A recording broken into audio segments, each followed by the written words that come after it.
What's up everybody? Today's video is a product review. I'm going to be reviewing this. It is the MediaLight Eclipse.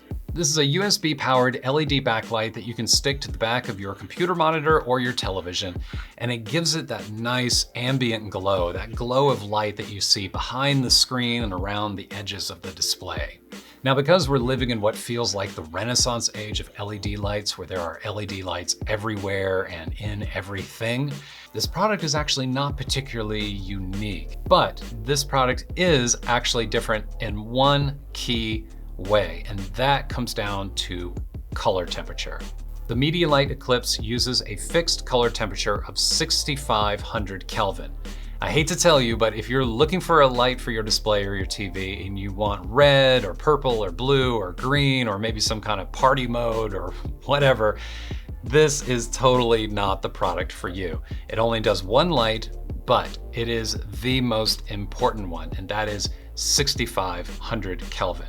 Now, as you probably know, the color temperature of light functions on a spectrum. At one end of the spectrum, you have the color temperature of candle or a open flame, and that generally is around 1000 Kelvin. And then at the other end, you have the Kelvin value of blue sky, which is somewhere around 10,000, 15,000. Very, very blue on this end, and then this end is very yellow and very orange. In the middle of that spectrum, you have white. And not just any white, but the white that's at 6,500 Kelvin is the purest form of white.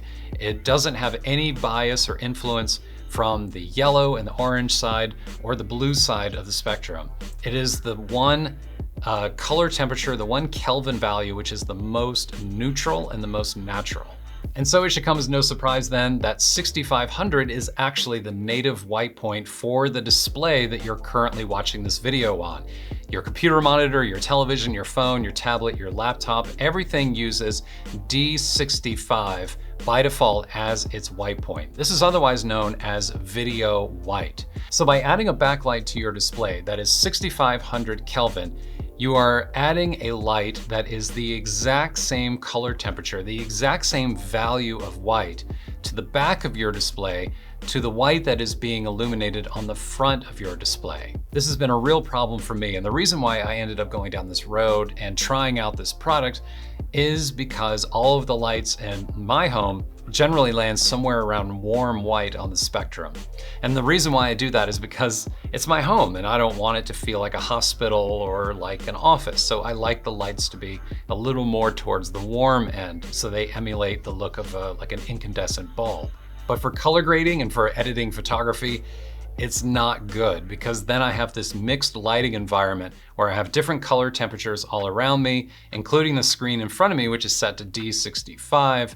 And so my eyes just get completely screwed up because I'm being influenced by all this yellow-orange light around me as I'm making color edits in Lightroom and in Premiere and Photoshop and any other app that involves some type of color editing. So I'm gonna try this out. I'm gonna unbox it, I'm going to install it, and then I'm gonna show you the before and after, and we're gonna see if it really makes a difference.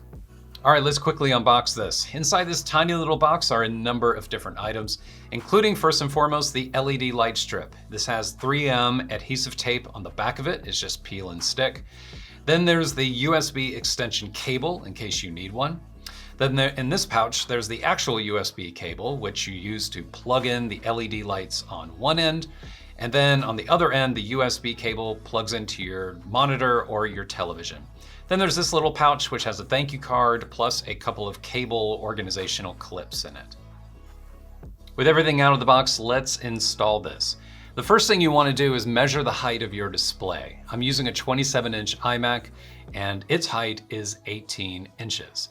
It's important to measure the height of your display because the manufacturer recommends placing this light strip about 1/3 of the way down from the top of your display. You can obviously put it anywhere, but 1/3 of the way down from the top is the recommended placement. So 1/3 of 18 is 6 inches, and it just so happens to be that I have a 6-inch ruler handy. I also have these little sticky felt pads that I found in a junk drawer, and I'm just gonna use these to mark the beginning of the light strip and where it should end to make things a little bit easier for me. Then I just take the tape off the back and then run the LED lights from one side of the screen to the other, trying my best By the way, to make it level, I was not quite level, but it's okay, it'll do. Then you take the USB cable and you plug it into the back of your TV or your monitor, and then you just power it on. The LED lights are powered from your display or your TV. So whenever you turn on your TV or your display, then the LED lights will come on, which is pretty cool.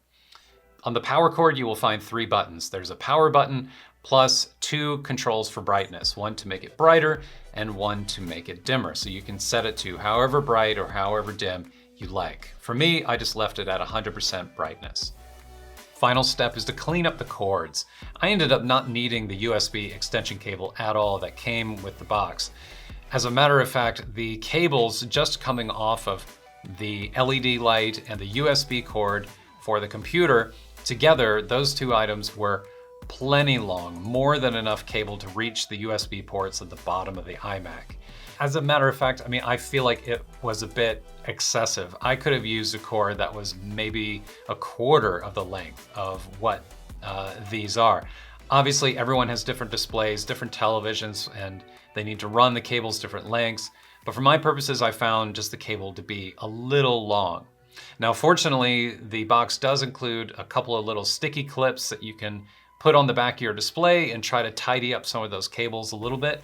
So that's a nice little add-on in the box. But obviously, being a little bit of a perfectionist and a neat freak, I kind of wish these cables were a little bit shorter.